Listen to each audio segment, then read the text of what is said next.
Nenek pun menceritakan pada anak cucu sepanjang bulan puasa yang lalu, Datuk tidak pergi turun memburu.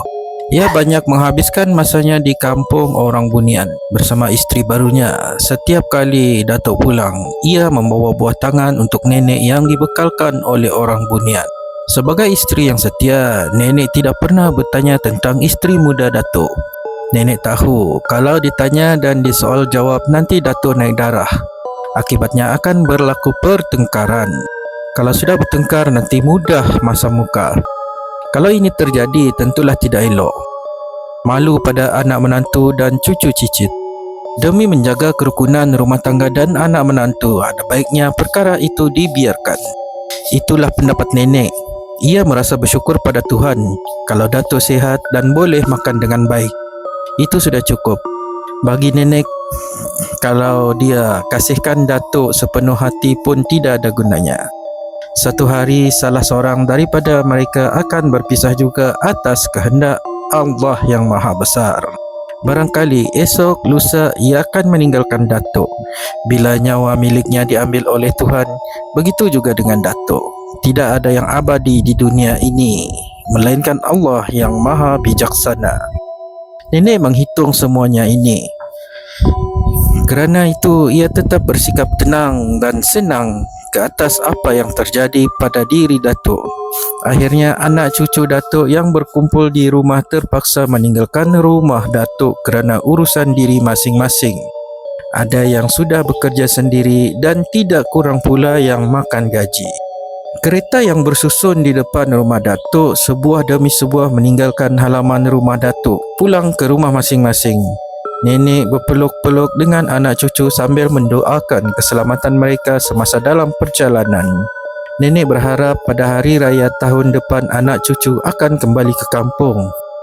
Cuma yang nenek terkilan hanya satu saja, iaitu semasa kereta anak cucunya bergerak, Datuk tidak dapat melambaikan tangan. Datuk tidak dapat memeluk anak cucu dengan penuh mesra. Mengingatkan ini semua, nenek jadi sayu. Perasaannya cukup hibah. Sampaikan salam pada Datuk, kata Ahmad Zaki, cucu Datuk yang ke-12.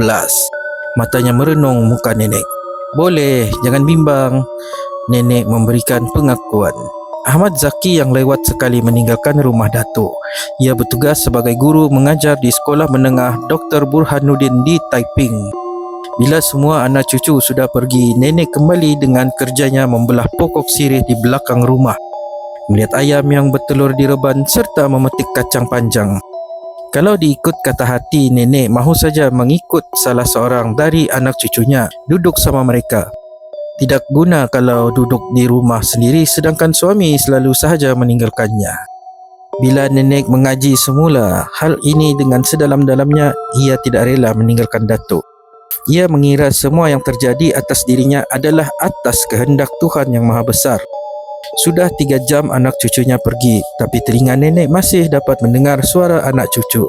Bagaikan terbayang tingkah laku anak cucu di depan matanya. Nenek tidak tahu pukul berapa anak cucunya pergi meninggalkannya. Yang pasti masa cucunya pergi tadi matahari baru naik segala. Tapi sekarang matahari sudah pun berada di pucuk kelapa. Nenek masuk ke dalam rumah. Sebaik saja ia membasuh dan memotong kacang panjang, ia terdengar bunyi kereta masuk. Nenek menerpa ke muka pintu. Ia melihat Muhammad Hakim keluar dari kereta. "Kenapa? Ada barang tinggal?" tanya nenek. "Tak ada apa, Nek. Kereta Ramlah berlanggar dekat Pekan Pusing." Nenek diam.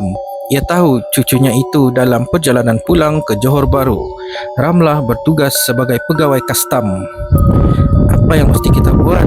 nenek menyoal. Muhammad Hakim suruh nenek masuk ke dalam keretanya untuk pergi ke Batu Gajah.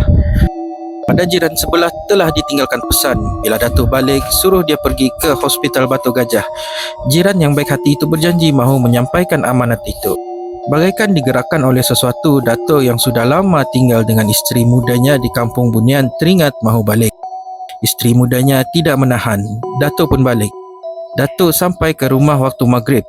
Dia tidak bertanya pada jiran tentang nenek yang tidak ada di rumah. Selepas sembahyang, seorang jiran datang menemuinya dan menyampaikan berita yang dipesan. Datuk menerima pesanan itu dengan tenang. Terima kasih, aku ingat lepas sembahyang Isya aku nak pergi, kata Datuk pada jiran yang menyampaikan pesan. Apa yang dicakapkan oleh Datuk dikotakannya. Lepas sembahyang Isya, Datuk pun menghidupkan enjin keretanya. Kemudian Datuk matikan enjin kereta itu. Datuk buka bonet kereta untuk memastikan ia membawa barang keperluan. Kalau tayar keretanya bocor di tengah jalan, Datuk periksa enjin kereta. Ia yakin keadaan keretanya cukup baik dan selamat untuk dalam perjalanan jauh. Masa Datuk meninggalkan rumah, keadaan langit agak mendung. Tidak ada bintang mengerdip, tiada bulan sabit di kaki langit. Datuk terus memandu kereta Ford Anglia-nya dengan tenang membelah kegelapan malam. Kereta Datuk sudah pun melintasi kampung Buruk Bakul dan Simpang 3. Bila masuk ke dalam kawasan kampung Buluh Aur, hujan mula turun dengan lebatnya. Agak sukar juga Datuk memandu dalam malam hujan lebat. Ia terpaksa melarikan keretanya dengan perlahan sekali. Sesekali Datuk terbabas ke tepi jalan. Bila selisih dengan lori balak atau lori ikan, Datuk terpaksa memberhentikan keretanya. Datuk sudah pun melalui jambatan Nordin di Tanjung Belanja. Sekarang Datuk sudah memasuki Pekan Parit. Hujan tidak juga beransur reda. Walau apa yang terjadi, Datuk tetap mahu meneruskan perjalanannya ke Hospital Batu Gajah. Datuk meninggalkan Pekan Parit. Datuk menggigil kesajukan. Sampai di satu selekoh, kereta Datuk berhenti dengan tiba-tiba. Ia cuba menghidupkan enjinnya. Usahanya itu tidak berjaya. Dalam hujan yang lebat itu, Datuk keluar dari perut kereta. Datuk membuka bahagian depan dengan lampu picit di tangan. Ia meraba semua wayar yang terdapat pada enjin kereta. Badannya sudah basah. Ia menggigil. Datuk ingin menghidupkan enjin kereta. Tidak berjaya. Datuk membunyikan hon. Tidak bersuara. Datuk masih juga tenang. Walaupun ia tahu sekarang berada di tempat sunyi, di kiri kanannya penuh dengan hutan tebal. Kilat mula bermaharajalela. Dari cahaya kilat itu, Datuk dapat memastikan bahawa dirinya berada tidak jauh dari Bukit Berapit. Setiap kali cahaya kilat memancar, ia dapat melihat Bukit Berapit yang tertegun berdiri di kiri kanan jalan. Terus turun. Jalan raya sudah penuh dengan air melimpah-limpah. Datuk melihat jam di tangan. Sudah hampir pukul 12 malam. Tidak ada sebuah kereta yang melintas di situ. Datuk tetap menggigil dalam perut kereta Ford Anglia. Tiba-tiba Datuk melihat ada cahaya api dari sebelah kanan jalan. Ia memastikan cahaya lampu itu datangnya dari sebuah rumah.